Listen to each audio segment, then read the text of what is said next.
ఓట్ల మెజారిటీతో అఖండ విజయాన్ని చేకూర్చవలసిందిగా ప్రార్థిస్తున్నాము. శ్రీమతి గిరివీధుల శారద గారికి మీ ఓటు వేయండి.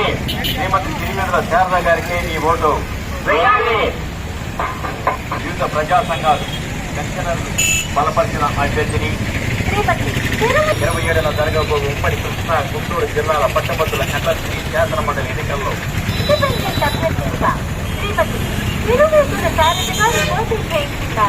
హైకోర్టు న్యాయవాదిగా ప్రతి ఒక్క ఓటరు గ్రహించి ప్రస్తుత పరిస్థితుల్లో ఎవరైతే మన కోసం ఎవరినైనా ఏదెత్తి శారద గారు మాత్రమే అని గ్రహించి శ్రీమతి తిరువేతుల శారద గారికి మొదటి ప్రాధాన్యత ఓటు వేసి అత్యధిక మెజారిటీ.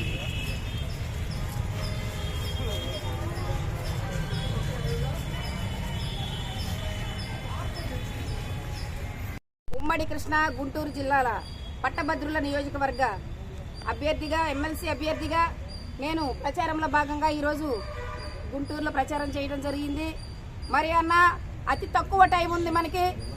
మేధావులు మీరు ఎన్నో సమస్యల్ని కొన్ని ఏళ్ల నుంచి ఎదుర్కొంటూ సతమతం అవుతూ ఏం చేయాలో తెలియక మనకంటూ సపోర్టివ్గా ఎవరుంటారు, ఇంకా వస్తే బాగుండు అన్న ఆలోచనతో ఎవరికి వాళ్ళే ఆశతో ఎదురు చూస్తున్న రోజు all India BC SC ST minority social welfare society జాతీయ అధ్యక్షురాలుగానే కాకుండా న్యాయవాదిగానే కాకుండా మరి అంతకుముందు వైఎస్ఆర్ పార్టీలో కానీ ఎన్డీఏ పార్టీలో కానీ ఎన్నో సేవలు అందించి మీ అందరికీ సుపరిచితురాలుగానే నేను ఉండటం జరిగింది. మరి మీకోసం ఎంతో పోరాటాలు చేసి ప్రజల కోసం నిలబడిన నేను ఒక పవర్ అంటూ మన విఘ్నులు వివేకులు మీరంతా నాకు ఇస్తే మీకోసం నేను ఎంత చేయగలను అనేది మీ అందరికీ తెలిసిన విషయం అని నేను అనుకుంటున్నానన్నా. మిత్రులారా, శ్రేయోభిలాషులారా, నేను ఒక్కటే చెప్తున్నా, డాక్టర్ బిఆర్ అంబేద్కర్ గారు మనకి ఏవైతే రాజ్యాంగంలో పొందుపరిచి అన్ని వర్గాల వాళ్ళకి ఎలా ఉంటే న్యాయం జరుగుద్దని ఆ రోజుల్లో ఆయన గ్రహించి మనకి రాయడం జరిగిందో అవన్నీ మన కోసం ఈరోజు మనం అమలుపరుచుకునే విధానంలో మనం ముందుండాలని కోరుకుంటూ, మరి ఏ గవర్నమెంట్ వచ్చినా కూడా మనలో ఎంతో కొంత అసంతృప్తి ఉంది.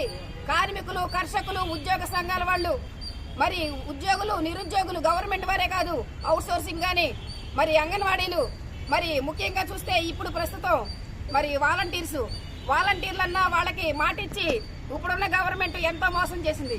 అది మీ అందరికి ప్రత్యక్షంగా ప్రతి చోట నేను ఇదే చెప్తున్నాను.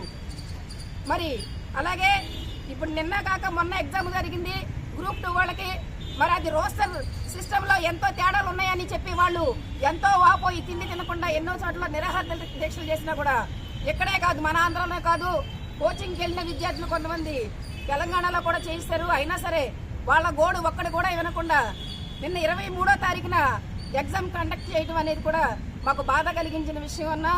మిత్రులు అందరూ తెలుగు గలవాళ్ళు కాబట్టి ఒక్క క్షణం మీ గురించి మీరు ఆలోచించుకోమని నేను ఒకసారి కోరుతున్నా మిత్రులారా.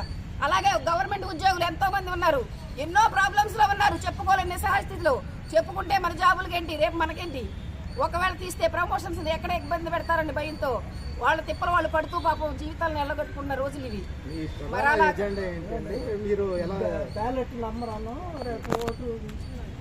అలాగే అన్నగారు, మరి నాకు ఏదైతే ఇప్పుడున్న ఆశయం ఒకే ఒక ఆశయం, అన్ని వర్గాల వాళ్ళకి, అంటే గవర్నమెంట్ ఉద్యోగులు కావచ్చు, మరి నిరుద్యోగులు కావచ్చు, పెన్షన్దారులు కావచ్చు, మరి అలాగే మహిళా సంఘాల వాళ్ళు కావచ్చు, అన్ని రకాల వర్గాల వాళ్ళకి కూడా నేను ఒకటే చెప్తున్నా, వాళ్ళ హక్కుల కోసం వాళ్ళకి ఏదైతే రాజ్యాంగబద్ధంగా హక్కులు ఉన్నాయో వాళ్ళ ఉద్యోగాలకు భద్రత విషయాల్లో కావచ్చు, అన్ని విషయాల్లో వాళ్ళకి తోడుగా నేను ఉండాలని నిర్ణయించుకుని నామినేషన్ వేయడం జరిగిందన్నా.